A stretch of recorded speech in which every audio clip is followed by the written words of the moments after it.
সম্মানিত শ্রোতা মণ্ডলী, আজকে আমরা জানব অজুরত অবস্থায় কোনো মা যদি তার বাচ্চাকে দুধ পান করান এর দ্বারা তার অজু ভঙ্গ হবে কিনা। সম্মানিত শ্রোতা মণ্ডলী, এই প্রশ্নের উত্তর জানার আগে প্রথমেই আমাদেরকে জানতে হবে কি কি কারণে অজু ভেঙে যায়।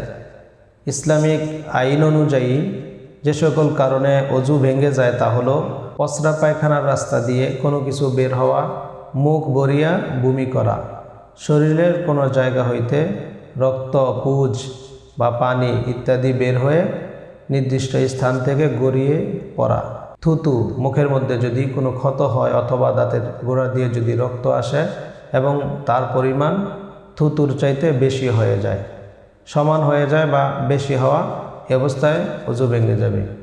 চিৎ, কাত বা হেলান দিয়ে যদি কোনো ব্যক্তি ঘুমায় এর দ্বারা অজু ভেঙে যাবে। পাগল, মাতাল বা অচেতন হওয়ার দ্বারাও অজু ভেঙে যায়। সর্বশেষ কোনো ব্যক্তি যদি নামাজের মধ্যে আওয়াজ করে হেসে দেন, উচ্চস্বরে হাসি দেন, এর দ্বারা অজু ভেঙে যাবে। এ সকল কারণগুলো ছাড়া অন্য কোনো কারণে অজু ভঙ্গ হয় না।